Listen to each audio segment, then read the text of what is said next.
அன்பான மக்களே, நம்மளோட மகாநதி சீரியலில் இன்றைக்கான எபிசோடு என்ன மாதிரி போச்சு அப்படிங்கிறத நம்ம இப்போ பார்க்க போகிறோம். எபிசோடு சூப்பராக இருந்துச்சுங்க. எல்லாமே நல்லா இருந்துச்சு அப்படின்னு தான் சொல்லணும். நிவின் வந்து காவேரி கிட்ட பேசினது சூப்பராக இருந்துச்சு. நான் எதிர்பார்த்தேன் கண்டிப்பாக வந்து அவர் வருவார், இந்த எக்ஸிபிஷன் ஸ்டாலுக்கு வருவார் காவேரி பார்க்க அப்படின்னு எதிர்பார்த்தேன். அதே மாதிரி அவர் வந்திருந்தார். வந்து சூப்பராக வந்து பேசினார். என்ன பேசினார் அப்படின்னு சொல்லி பார்த்தீங்க அப்படின்னா, காவேரி கிட்ட வந்து நிவின் வந்து அதாவது குமரன் விஜய் வந்து என்கிட்ட பேசினார், சாரி கேட்டார், ஹாஸ்பிட்டல் கூப்பிட்டு போனதுக்கு வந்து ரொம்ப நன்றி சொன்னார், சூப்பராக வந்து பேசினார் காவேரி, எனக்கு ரொம்ப சந்தோஷமாக இருந்துச்சு அப்படின்னு சொல்லிட்டு வந்து சொன்னார். அது காவேரி பயங்கர சந்தோஷமாக இருந்தாங்க. அதுக்கப்புறமா வந்துட்டு விஜய் வந்து அஜய்கிட்ட வந்து பேசினது அது ஆல்ரெடி நம்ம எதிர்பார்த்தது தான். அதுவும் நல்லா இருந்தது, சூப்பராக இருந்துச்சு. வீட்டை விட்டு கிளம்புங்க, இங்கே வீட்டில் இருக்காதீங்க அப்படின்னு சொல்லி அவர் வந்து கிளப்பி விட்டது அதுவும் நல்லா இருந்தது. சூப்பராக வந்து டைலாக்லாம் பேசி நல்லா இருந்தது. அது அவ்வளோ நல்லா இருந்தது. சூப்பராக விஜயும் ராகினி இவங்களாம் ஃபஸ்ட் ஓப்பனிங்லேயே அதுதான் நடந்தது. அது நல்லா இருந்தது, சூப்பராக நல்லா இருந்துச்சு. அதுக்கப்புறமா வந்து தாத்தா கூட நல்லா வந்து கேட்டார், உன்னை வந்து இவ்வளோ தூரம் வந்து அவன் கஷ்டப்பட்டு நம்ம சித்தியே அப்படின்னு சொல்லிட்டு, சித்தி பசங்களே அப்படின்னு சொல்லிட்டு அவன் எவ்வளோ தூரம் உங்களுக்காக இருந்தான்டா, நீ வந்து அவனுக்கு தூரம் நினைக்கிறீங்களா அப்படின்னு சொல்லிட்டு தாத்தா வந்து அஜயை பற்றி பேசிகிட்டு இருந்தார். அப்போ வந்து விஜய் அமைதியாக இருந்துகிட்ருப்பார். கொஞ்சம் நேரம் கழித்து எந்திரிச்சு எல்லாம் எந்திரிச்சு நீ உன் பொண்டாட்டி தனியாக அனுப்புனா வந்து நல்லா இருக்காது, அதனால தான் நான் வந்து உன்னை வீட்டை விட்டு நீ வந்ததுக்கப்புறம் அனுப்பணுன்னு தான் நான் வந்து அனுப்பலை. இப்போ 2 பேர் வீட்டை விட்டு கிளம்புங்க அப்படிங்கிற மாதிரி சூப்பராக வந்து சொல்லியிருப்பார் நம்மளோட விஜய். அதுக்கப்புறமா வந்து வீட்டை விட்டு வெளியே போயிடுவாங்க. வெளியே போனதுக்கப்புறமா வந்து அதான் நிவின் இங்கே வருவார். வந்துட்டு பேசிகிட்டு இருக்கிற டைமில் கங்காவும் அப்புறம் என்ன யமுனாவும் வருவாங்க. வந்தோடனே வெளியில் சுற்றி பார்த்துட்டு அதுக்கப்புறமா வந்து காவேரியோட ஸ்டாலுக்கு வரலாம் அப்படின்னு வரப்போ வந்து நிவின் இருக்கிறத கங்கா வந்து இது பார்த்துட்டு யமுனாட்ட சொல்லுவாங்க, யமுனா அங்கே பாருடி உனக்கு புருஷி இங்கே உட்காந்துருக்காரு அப்படின்னு சொன்னோன்னே யமுனாவுக்கு பயங்கரமாக ஷாக்காயிரும். என்னடா இங்கே வந்து உட்காந்துருக்காரு அப்படின்னு சொல்லிட்டு வந்து பார்த்து பேசினோன்னே வந்து காவேரி வந்து 2 பேர் நல்லா கேஷுவலாக பேசிகிட்டு இருப்பாங்க. அப்போ கங்காட்ட வந்து தான் நிவின் வந்து பேசிகிட்டு இருப்பார். நீங்கள் எப்போ வந்தீங்க அப்படின்னு கேட்பாரு. நான் இப்போ தான் வந்தேன் கொஞ்ச நேரத்துக்கு முன்னாடி அப்படின்னு சொல்லி குமரன் அதாவது நிவின் சொல்வார். அப்போ யமுனா வந்து பயங்கரமாக கோபமாக இருப்பாங்க. யமுனா வந்து பிரச்சனை பண்ணுறதுக்கு தான் தெரிஞ்சு போச்சு, நல்லாவே தெரிஞ்சு போச்சு. இதை கண்டிப்பாக நம்ம எதிர்பார்த்தோம் தான். ஆனால் வந்து காவேரி நிவின் பேசிட்டு நான் கிளம்புறேன், எனக்கு டைம் ஆச்சு அப்படின்ட்டு நிவின் வந்து கிளம்பிடுறாரு. காவேரி வந்து கங்காட்ட உட்காந்து பேசிகிட்டு இருப்பாங்க. கங்காட்ட வந்து எல்லாமே சொல்கிறாங்க. என்ன சொல்கிறாங்க பார்த்தீங்க அப்படின்னா, அதாவது வெண்ணிலா வந்து பேசுனது, விஜய்கிட்ட வந்து சாரதா வந்து ஃபோன் பண்ணி பேசுனது எல்லாத்தையுமே வந்து அம்மா இப்படிலாம் சொல்லிடுச்சு, அந்த வெண்ணிலா வந்து இப்படியெல்லாம் சொல்லி சத்தம் போட்டா அப்படின்னு சொல்லும்போது காவேரிக்கு தான் ஆல்ரெடி தெரியுமே. அதனால் வந்து அவங்க வந்து அமைதியாக வந்து கேட்டுட்ருக்காங்க, ஃபீல் பண்ணி கேட்டுட்ருக்காங்க. அதுக்கப்புறமா வந்து என்னடி பண்ணுறது அப்படின்னு சொல்லும்போது, அதெல்லாம் விடுக்கா, ஒன்றும் பிரச்சனை கிடையாது, எல்லாம் சரியாக போயிடும், நான் பார்த்துக்கிறேன் அப்படின்னு சொல்லி காவேரி சொல்லும்போது, என்னடி பிஸ்னஸில் எப்படி போயிட்டுருக்கு, எல்லாம் பிக்கப் ஆயிடுச்சு அப்படின்னு சொல்லும்போது, ஆமாக்கா பெரிய ஆர்டர் கிடச்சிருக்கு, 2 ஆர்டர் கிடச்சிருக்கு, எல்லாமே இப்போ நமக்கு அம்மாவோட லைஃபுக்கு எல்லாமே செட்டில் பண்ணுற மாதிரி கொண்டு வந்துடுவேன் நான், அதை பற்றி கவலைப்படாத அப்படிங்கிற மாதிரி வந்து காவேரி சொல்லிகிட்டு இருக்காங்க. நர்மதா வந்து யமுனா வந்து பயங்கரமாக வந்து பார்த்துக்கிட்டு இருக்காங்க, சத்யா அப்படிங்கிற மாதிரி.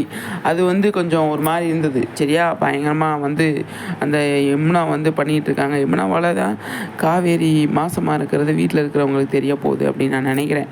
அப்படி தான் வரப்போகுது. இப்போ விஜய்க்கு தெரிஞ்சிருச்சு, நிவின் மூலமாக தெரியல, அவங்க அது டாக்டர் மூலமாக தெரிஞ்சிருச்சு. இப்போ வீட்டாளர்களுக்கு தெரியணும் அப்படின்னா வந்து பெரிய பஞ்சாயத்தை கூட்ட போகிறாங்க யமுனா. அப்போ தான் வந்து விஜய் வந்து ஏதாவது நிவின் வந்து சொல்ல போகிறாரு அப்படின்னு நினைக்கிறேன். பார்ப்போம் என்ன நடக்குது எது நடக்குது அப்படின்னு. கண்டிப்பாக வந்து செம்மையாக போயிட்டுருக்குங்க மகாநதி, அவ்வளோ நல்லா போயிட்டுருக்கு. இன்றைக்கி எபிசோடு எல்லாமே சூப்பர், ஓவராக சூப்பர், எல்லாத்தையுமே கவர் பண்ணியிருந்தாங்க. இன்றைக்கி தாத்தா பாட்டி, விஜய், அப்புறம் அஜய், அப்புறம் ராகினி, அப்புறம் இந்த பக்கம் லாஸ்ட்டில் வந்து பசுபதியன் கேங்க எல்லாத்தையுமே வந்து கவர் பண்ணியிருந்தாங்க. இந்த பக்கம் வந்து யமுனா, கங்கா, காவேரி, நிவின் எல்லாமே வந்து சூப்பராக வந்து இந்த பக்கம் வந்து கவர் பண்ணியிருந்தாங்க. எல்லாமே இன்றைக்கி எபிசோடு நான் எதிர்பார்க்காத எபிசோடு, அவ்வளோ நல்லா இருந்தது, சூப்பராக இருந்தது. இருந்துச்சு, அவ்வளோ நல்லா இருந்துச்சு அப்படின்னு தான் சொல்லணும். நாளைக்கு தான் பயங்கரமாக இருக்கும் அப்படிங்கிறது நீ போக போக வந்து கொஞ்சம் வேறு மாதிரி கொண்டு போவாங்க. கொஞ்சம் ஃபைட்டு நிறைய இருக்குது இல்லையா, அதெல்லாம் வந்து கொண்டு போவாங்க. ஒரு சீன் அந்த மாதிரி, ஒரு சீன் இந்த மாதிரி எடுப்பாங்களோ அப்படின்னு சொல்லி தோணுது. நல்லா இருக்குது பார்க்குறதுக்கு. இன்றைக்கி எபிசோடு ஃபுல்லாகவே வந்து கலக்கலாக இருந்துச்சு, தூள் கிளப்பிட்டாங்க அப்படிங்கிறதா நல்லாவே பாசிட்டிவாக இருந்தது. முக்கியமாக அதை பற்றி தான் சொல்லணும். பாசிட்டிவாக வந்து மகாநதி இருந்துச்சு அப்படிங்கிறதா இன்றைக்கி ஃபுல்லாகவே வந்து மகாநதி வந்து பாசிட்டிவ், கொஞ்சம் எனர்ஜிக்காக. இப்போ அஜய் ராகினி அனுப்புறது கூட ஆடியன்ஸ், நம்ம வீக்கா ஃபேன்ஸ் எல்லாருமே வந்து ஹாப்பியாக தானே ஃபீல் பண்ணியிருக்காங்க. அதனால் வந்து அது சூப்பராக இருந்துச்சு அப்படின்னு தான் சொல்லணும். அதையும் வந்து கொஞ்சம் நல்லா நம்ம எதிர்பார்த்தது, ஏன்னா ஆல்ரெடி ப்ரொமோவில் நம்ம எதிர்பார்த்துருக்கோம் இல்லையா. அதனால் வந்து கண்டிப்பாக வந்து அது வந்த உடனே நமக்கு சந்தோஷமாயிடுச்சு. ஏன்னா அவங்க வந்து நல்லதே நினைக்கல, அவங்க வந்து விஜய்க்கு கெட்டது தான் நினச்சிட்டு இருந்தாங்க. அப்போ வந்து இவங்க கிளம்பட்டோம் அப்படிங்கிற மாதிரி தான் நமக்கு இருந்தது. அதனால் வந்து அனுப்புனது வந்து நம்ம ஆடியன்ஸாக பார்க்கும்போது சூப்பராக இருந்துச்சு அப்படின்றதான். அவங்க அதுக்கப்புறமா என்னென்ன பிளான் பண்ணுறாங்க அப்படிங்கிறது, இன்னைக்கு சீக்கிரமாகவே வந்து அன்பு வந்துடுவார். அன்புக்கிட்ட சொல்லுவாங்க வீட்டை விட்டு துரத்திட்டாங்க, விஜய் வந்து வீட்டை விட்டு துரத்திட்டாரு அப்படின்னு வந்து சொல்கிறதுக்கு சான்ஸ் நிறைய இருக்குது. அப்போ வந்து அன்பு வந்து வரப்போ வந்து ராகினி வீட்டில் தான் தங்கி ஆகணும், பசுபதி வீட்டில். அங்கே உட்காந்து தான் பயங்கரமாக பிளான் பண்ண முடியும். அந்த பிளானை வந்து பண்ணுவாங்க, அதையும் வந்து முறியடிப்பார் நம்மளோட விஜய். இதுக்கெல்லாமே வந்து மொத்தமாக உட்காந்து பேசி தான் வந்து பொய்யா வந்து கம்ப்ளைண்ட் கொடுத்து விஜய் வந்து அரெஸ்ட் பண்ணிடுவாங்க அப்படின்னு தான் தோணுது. பாப்பா என்ன நடக்குது அப்படின்னு. அதுலேயும் தப்பிச்சு வந்து தான் பயங்கரமாக வந்து ஃபைட் பண்ணுறாரு நம்மளோட விஜய். அதுக்குள்ளேயே காவேரி வந்து இந்த எக்ஸிபிஷனில் வந்து பயங்கரமாக டெவலப் ஆயிடுவாங்க அப்படின்றதான். ஒரு 2 பெரிய ஆர்டர் கிடச்சிருக்கு, இனி 4 இருக்குது. இப்போ தான் 2 நாள் ஆகிருக்கு, 10 நாள் எக்ஸிபிஷன். அதில் வந்து நிறைய விஷயங்கள் வந்து கிடைக்கிறதுக்கு நிறையவே சான்ஸ் இருக்குது இல்லையா. அந்த மாதிரி அவங்க இந்த ஸ்டால்லேருந்தே அவங்க பெரிய பிஸ்னஸை வந்து டெவலப் பண்ணிடுவாங்க அப்படின்னு தான் நான் நினைக்கிறேன். பாப்பா என்ன நடக்குது அப்படின்னு சொல்லிட்டு. சூப்பருங்க, பயங்கரமாக போயிட்டுருக்கு மகாநதி. நம்ம எதிர்பார்க்காத விஷயம்லாம் வந்து கூட நடந்துக்கிட்டு இருக்குது. எல்லாமே வந்து தூள் கிளப்பிட்டு இருக்காங்க அப்படிங்கிறது தான், வேறு மாற்று கருத்தே கிடையாது. அடுத்தடுத்து சாரதா வந்து எந்த மாதிரி முடிவெடுக்கிறாங்க அப்படிங்கிறது தான். இவன் ஏன் அப்படின்னா, நான் யமுனா போய் சாரதா கிட்ட சொல்கிறதுக்கு நிறையவே சான்ஸ் இருக்குது. இந்த மாதிரியெல்லாம் நடக்குதுமா, என்னோடய லைஃபு போச்சு, இந்த காவேரி வீட்டில் இருக்கிறதுனால என்னோடய லைஃபே போச்சு, அதுக்கு என்ன அப்படின்னு சொல்லும்போது சாரதா வந்து ஃபீல் பண்ண போகிறாங்க, என்ன பண்ண போகிறாங்க, ஏது பண்ண போகிறாங்க அப்படிங்கிறது. இப்போ டைவர்ஸை பற்றி பேசிகிட்டு இருக்காங்க. அதுக்கான முயற்சி எடுத்து டைவர்ஸ் வாங்கி கண்டிப்பாக வந்து நம்ம வேறு பையனுக்கு கல்யாணம் பண்ணி வைக்கணும் அப்படிங்கிற முடிவு எடுத்து அந்த ட்ராக்கை நோக்கி போவாங்களோ அப்படின்னு சொல்லி நான் நினைக்கிறேன். நீங்கள் என்ன நினைக்கிறீங்கன்னு சொல்லிட்டு சொல்லுங்கள்.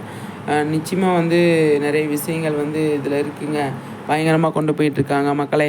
நம்மளோட மகாநதி சூப்பராக போயிட்டுருக்கு. கண்டிப்பாக நீங்கள் நம்மளோட சேனலை ஃபாலோ பண்ணுங்க, சப்ஸ்கிரைப் பண்ணிக்கோங்க, லைக் பண்ணுங்கள், கமெண்ட் பண்ணுங்கள் மக்களே. அதை பற்றி நம்ம நிறைய டிஸ்கஸ் பண்ணலாம். மகாநதி அடுத்த எபிசோடு சூப்பர் வீடியோ இருக்குது.